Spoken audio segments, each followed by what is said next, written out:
Look at your ankle. If you're sitting, slide your foot out of whatever shoe or slipper is covering it, and just look at the joint itself, the bump on the outside, the tendons that pop when you pull your toes toward your shin. Flex it right now. Pull those toes up as far as they'll go, and pay attention to what happens behind your calf. There's a tightening there, a drawing sensation that runs up the back of your lower leg. Most people stop noticing at the knee. The pull doesn't stop at the knee. It continues through the back of your thigh, up through your lower back, along the muscles beside your spine, and over the back of your skull. The final station on that line, and I use the word final deliberately, is the thin tissue that wraps around your eye socket. The tissue that sits directly beneath the skin under your eyes. That joint you just flexed has a mechanical relationship with the appearance of your under eye area. The puffiness, the hollowing, the dark shadowing that sends people toward dermal filler injections. The starting point for addressing all of it is 2.5 feet south of your face. I realize how that sounds. I've spent enough years in clinical practice watching people's expression shift from interest to skepticism when I mention the connection between a foot joint and facial tissue. Fair enough. Skepticism is the correct starting position for a claim this large. So rather than asking you to believe it, I want to run an experiment with you. A genuine one, with a clear hypothesis, a method you can replicate, and results you can observe on your own face within 14 days. The hypothesis is specific: restoring full range of motion to the ankle joint, something most adults over 40 have gradually lost, will improve the hydration and volume of the tissue beneath the eyes. Not through circulation alone, through a mechanical pumping action that runs the full length of the posterior chain. The mechanism is direct, the anatomy is established, and the intervention takes 45 seconds. Before we run the experiment though, you need to understand why the ankle matters. Because without the mechanism, the protocol is just a stretch. With the mechanism, the protocol becomes a targeted intervention for a specific problem that most people are solving from the wrong end. The tissue under your eyes is unusual. Unlike most tissue in your body, it has almost no fat padding behind it. It's thin, among the thinnest skin anywhere on the human body, roughly 0.5 millimeter thick, and it sits directly on top of bone.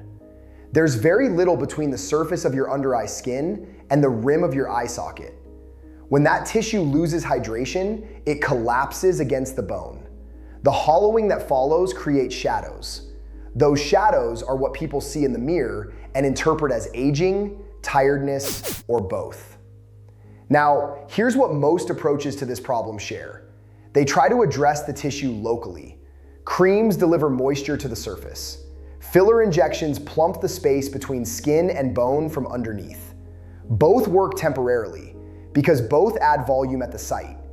Neither addresses why the tissue lost volume in the first place. The tissue beneath your eyes depends on fluid exchange for its thickness. Fluid comes in, waste goes out, and the tissue maintains its cushion. In most parts of your body, the circulatory system handles this efficiently. Arteries deliver, veins return, lymph channels drain. Under the eyes, the system is different. The blood supply is minimal. The lymphatic drainage is shallow and easily obstructed.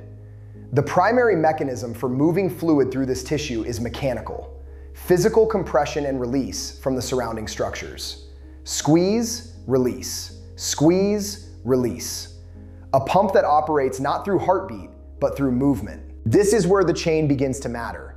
The tissue beneath your eyes doesn't have its own pump. It borrows one. The thin connective sheet that wraps from the back of your skull, across your scalp, and down around your eye socket is continuous with the tissue running down the back of your neck. That tissue connects to the broad sheet along your spine. That sheet connects to the tissue wrapping your hamstrings. The hamstrings connect to the tissue behind your knee, and the tissue behind your knee connects to your calf, which anchors at the Achilles tendon, which wraps under your heel and terminates at the sole of your foot. One continuous sheet, ankle to eye socket. When the ankle flexes, it tugs the bottom of that sheet. The tug transmits upward. When it reaches the tissue around the eye, it compresses and releases, creating the pumping action that keeps fluid moving through a region that has no other reliable mechanism for fluid exchange. Let me be more precise about the transmission. The sheet isn't like a rubber band that stretches uniformly.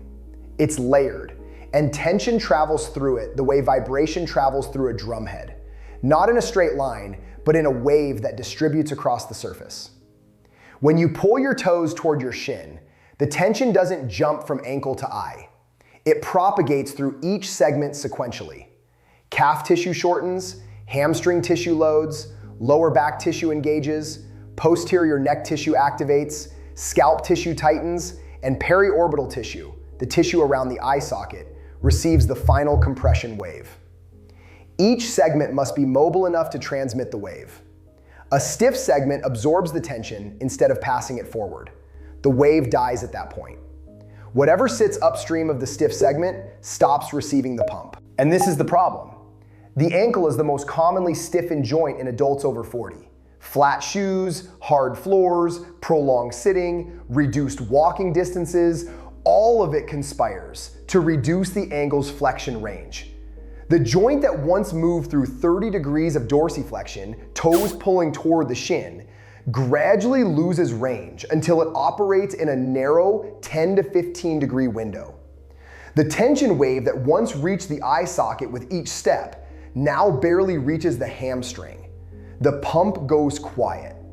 The tissue under the eyes loses its primary hydration mechanism. It dries, it thins, it falls against the bone.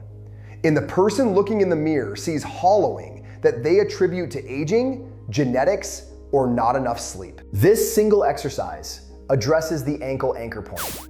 The full chain, all 12 release points, sequenced across 30 days with labeled diagrams and daily tracking, is what I mapped out in the Connected Face protocol. It's in the description below if you want the complete system.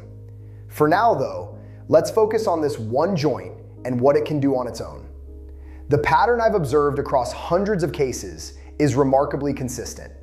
I want to describe it because it frames the experiment we're about to run. The person who walks into the room typically has two complaints that they consider unrelated. The first is ankle stiffness, difficulty squatting, discomfort walking downhill, a feeling that the joint doesn't move the way it used to. The second is facial, usually described vaguely, tired looking, aged, hollow under the eyes. They mention it almost as an aside, often while pointing at the under eye area with frustration. Nobody has ever connected these two complaints for them before. Nobody has suggested that the ankle could be relevant to what they see in the mirror. When I test their ankle range, the number is almost always below 15 degrees, sometimes below 10. One woman, I'll call her a representative case because I've seen her pattern dozens of times in different people, had 9 degrees of dorsiflexion in both ankles. She could barely pull her toes upward at all. Her calves were rigid. The tissue behind her knees felt like rope under the skin. And her under eye area was hollow enough that she'd had 3 rounds of filler in the previous 2 years. Each round lasted about 4 months before the volume disappeared again. I didn't tell her the filler was unnecessary. I told her something different. That restoring her ankle range might change how long the volume lasted after her next round of filler. A modest claim, testable. She agreed to try the protocol for 3 weeks before her scheduled 4th injection. What happened is what I've seen happen over and over. And it's important to describe it honestly because the timeline matters as much as the outcome. Week 1, nothing visible. Her ankles gained 4 degrees of range. She reported that her calves felt looser during her morning walk. Her face looked the same to both of us. She was impatient, and I told her that impatience was fine, that we were watching tissue hydration respond to mechanical input, and tissue moves slowly. Week 2, she noticed something, but not what she expected. Her under eye area wasn't visibly different yet. What changed was the texture of the skin across her forehead. She described it as less papery. It felt denser under her fingers. The forehead sits along the same fascial sheet, further upstream. The change there suggested the wave was reaching further than before. Week 3, the under eye area began to change. Slightly. The hollowing was less pronounced in morning light. Not dramatic, she said she might be seeing things. The measurement disagreed. Her ankle range was now at 21 degrees, more than double where she'd started. The tissue behind her knees no longer felt like rope. Something had mobilized along that entire line. She canceled her filler appointment, not because I told her to, but because she wanted to see what another 4 weeks would produce. At 7 weeks, the change was visible in photographs taken under the same lighting. The hollowing had partially filled in, not completely. She still had some volume loss, but the dark shadows had reduced significantly, and the tissue had a density it hadn't shown since before her first round of filler. I want to be honest about the limits of this observation. She was one person. Her result, while consistent with the pattern I've seen in many others, is not a guarantee of what you'll experience. Some people respond faster, some respond more slowly. A few don't respond at all, usually because a stiff segment higher in the chain, the lower back, the posterior neck, is absorbing the tension wave before it reaches the face. Those cases need more than just the ankle work. The experiment I want to run with you accounts for this variability. We're not chasing a miracle. We're testing a hypothesis with a specific, measurable intervention. Here is the method. It takes 45 seconds, and I want to describe the exact body positions because the details determine whether the tension wave transmits or gets absorbed along the way. Stand near a wall. Place both palms flat on the wall at shoulder height. Step your right foot back about 18 inches behind your left. Keep your right heel pressed firmly on the ground. Your right knee stays completely straight. This is non-negotiable because bending the knee releases the calf tissue and breaks the chain. Lean your hips forward toward the wall while keeping that right heel down. You'll feel the stretch begin in your calf. Hold this position, but don't just stand there passively. Here's the part that matters. Actively pull your right toes upward toward your shin while keeping the heel grounded. You're flexing the ankle under load. The calf tissue is lengthening, and you're adding a dorsiflexion effort on top of the stretch. Hold for 5 seconds, then release the toe pull for 2 seconds. Repeat 5 times. That's 35 seconds on the right side. Switch feet, left foot back. Same position, same heel down rule, same active toe pull. 5 repetitions of 5 seconds on, 2 seconds off. 35 seconds on the left side. Total time, just over a minute for both sides, though the active work on each side is about 45 seconds. The timing is specific for a reason.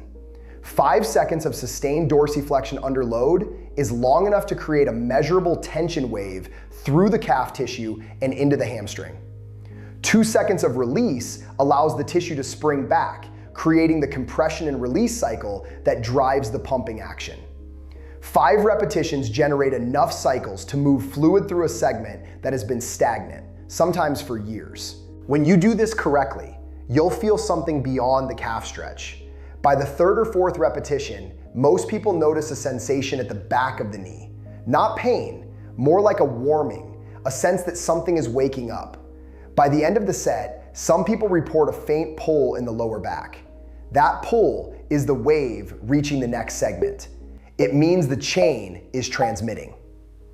I want to come at this from 3 completely different directions, because the claim that an ankle flex can affect under-eye tissue deserves more than one line of support. The first direction is structural. The connective tissue that runs from the sole of your foot to your scalp has been mapped through cadaver dissection. It's not theoretical anatomy. It's visible, physical, continuous tissue that can be traced by hand from one end to the other.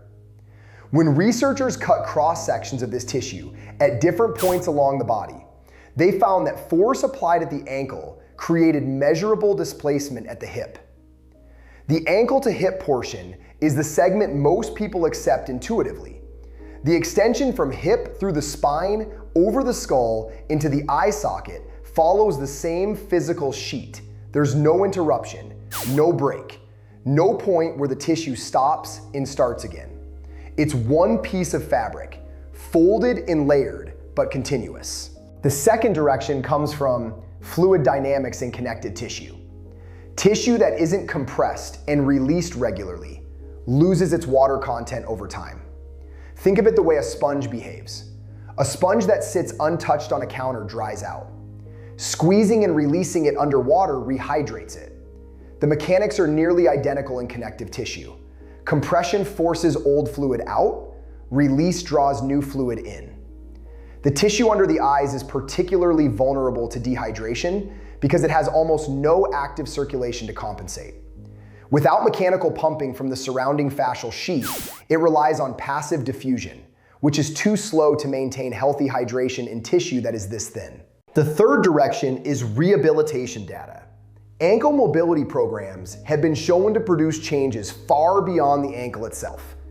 When people with restricted ankle range undertake structured dorsiflexion training, clinicians measure improvements in hip extension, spinal mobility, and posterior neck range, all segments along the same chain. The improvements don't stop at the segment being trained. They propagate upward, exactly as the tissue anatomy predicts they should. Nobody in rehabilitation science has tracked the changes all the way to the periorbital tissue, which is understandable. It's not the outcome they were measuring. But the mechanism that produces improvements at the hip and spine doesn't stop at the skull. The tissue continues, and the physics of tension transmission apply equally at every point along the chain. These three lines of evidence, structural continuity, fluid mechanics, and rehabilitation propagation, converge on the same conclusion. Mechanical input at the ankle influences tissue state at distant points along the posterior chain. And the chain includes the tissue beneath the eyes. There's a historical parallel that helps frame why this connection has been overlooked. During the Crimean War, military surgeons faced devastating infection rates in field hospitals. Wounds that should have been survivable were killing soldiers at alarming rates. The prevailing approach focused on the wound site itself, cleaning it, dressing it, treating the visible injury. Florence Nightingale's contribution wasn't a new surgical technique. It was the observation that the supply lines, sanitation, ventilation, nutrition, flowing to the wound site determined whether the wound healed or killed the patient. The wound wasn't the problem. The infrastructure supporting the wound was the problem. The parallel to under-eye tissue is precise. The tissue under your eyes isn't aging because there's something wrong with it locally. It's aging because the mechanical supply line, the tension wave that keeps it hydrated, has been cut off at the ankle. When a drumhead goes slack on one side, the entire surface loses resonance. You can tap the tight side all you want. The vibration dies when it reaches the slack zone. Your posterior chain operates on the same principle. A stiff ankle is a slack section in an otherwise continuous surface. The tension wave that should ripple from foot to face loses its energy at the ankle and arrives at the eye socket as silence. The tissue there receives no pump. It dries. It hollows. Restoring ankle range is retuning the drumhead from the bottom up. What I've observed across hundreds of cases suggests a predictable timeline, and I want to share it because your expectations will shape how you evaluate your own results. Days 1 through 5, you will feel changes in your calf and behind your knee. The tissue becomes less rigid. Morning stiffness in the ankle decreases. These are local changes, and they happen quickly because the calf tissue is the first segment to respond. Your face will look the same. Do not expect visible facial changes in the first week. Days 6 through 14, the changes migrate upward. People report reduced stiffness in their lower back. Some notice their posture shifts slightly. The head sits differently over the shoulders. The posterior neck, which is a critical relay station in the chain, begins to release. A few people report that the skin across their forehead feels different. Not smoother exactly, but more substantial, less fragile under the fingers. The under eye area may begin to show subtle changes, usually noticeable first thing in the morning when facial tissue is naturally more hydrated from lying flat overnight. Days 15 through 30. This is where the observable difference accumulates. The under eye area shows less shadowing. The hollowing, in people who responded to the protocol, becomes less pronounced. The tissue appears denser. I use the word denser deliberately. It doesn't look plumper or puffier, it looks healthier. There's a quality to well-hydrated tissue that is distinct from the artificial volume of filler. I want to qualify this timeline in a way that respects your intelligence. Not everyone reaches the 30-day marker with visible facial change. In the cases I've tracked, roughly 3 out of 4 people show measurable improvement in under-eye tissue appearance after 4 weeks of daily ankle dorsiflexion work. That's different from a universal claim. The 1 in 4 who don't show facial change almost always show improvement in ankle range, calf tension, and posterior chain mobility. The upstream segments respond, even when the downstream effect at the face is slower to appear. The variable that seems to determine facial responsiveness is the stiffness of the middle segments, lower back, and posterior neck. When those segments are significantly restricted, the tension wave transmits from the ankle through the calf and hamstring, but gets absorbed before it reaches the skull. For those people, the ankle work is necessary, but not sufficient. They need the middle segments addressed as well. That's the reason a complete protocol covers 12 points along the chain rather than just 1. For your experiment, the ankle is the place to start regardless. It's the foundation. The chain cannot transmit what the ankle doesn't generate. There is one adjustment I want you to make as you run this experiment. On the 3rd day, add a simple observation step. After your ankle flex session, sit down for 2 minutes and gently press 1 fingertip to the tissue beneath your eye. Not hard, just enough to feel the tissue's density. Notice whether it springs back quickly or slowly. Notice whether it feels firm or soft. Keep a mental note of this each day. You're not looking for dramatic change. You're building a baseline so that when change does arrive, you recognize it. The experiment is designed to let your own body be the proof. Not my claim, not a study you can't read. Your ankle, your tissue, your mirror. The protocol works while you're doing other things. Some people do the wall stretch during their morning coffee. Others do it while waiting for a pot to fill at the kitchen sink. The 45 seconds per side doesn't need a dedicated session, a yoga mat, or workout clothes. It needs a wall and bare feet. The simplicity is the point. Complexity kills compliance, and compliance is the only thing that separates a technique that works from a technique that was interesting to hear about. As you move through the 14 days of this experiment, you'll notice something that extends beyond the under-eye area. The tension wave doesn't just affect one destination. It affects every segment along its path. People report that their lower back feels different during long drives. They mention that turning their head while reversing the car is easier. One woman told me her jaw tension decreased.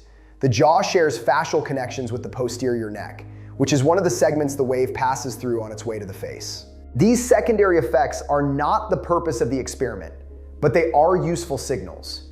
Each one tells you that the wave is reaching a new segment. They're mile markers on a road that runs from your heel to your eye socket.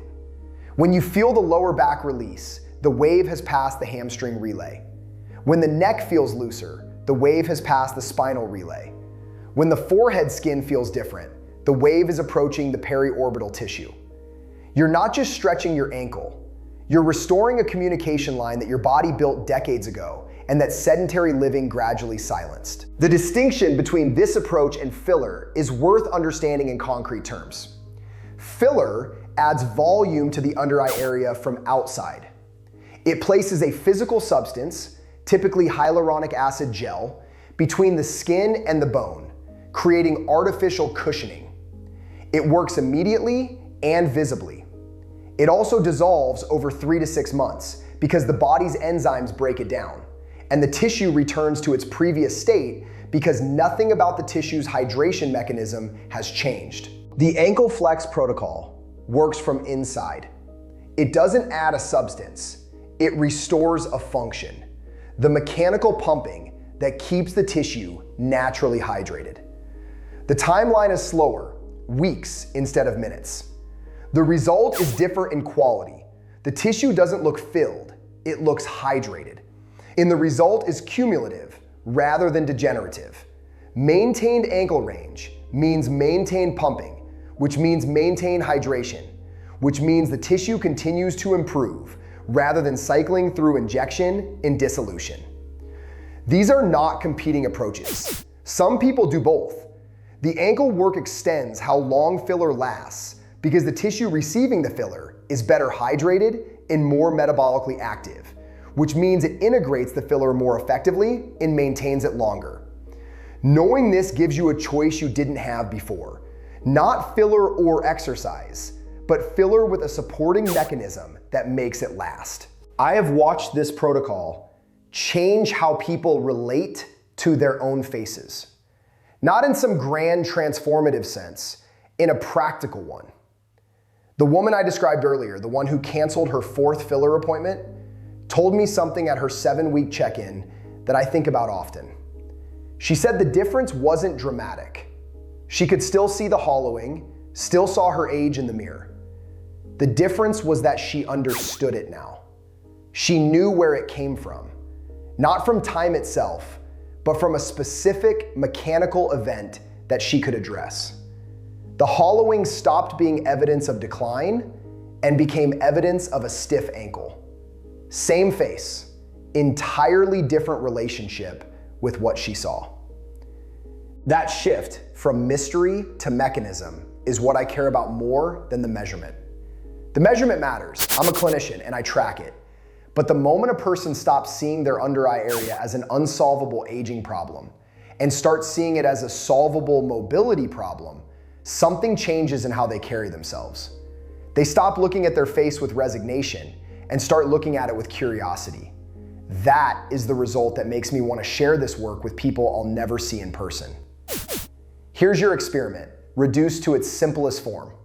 14 days, 45 seconds per side against a wall. Bare feet, heel down, toes pulling up, 5-second holds with 2-second releases, 5 repetitions. On the 3rd day, start pressing a fingertip to the tissue under your eye after each session. Just noticing, not judging. Note what changes, note what doesn't.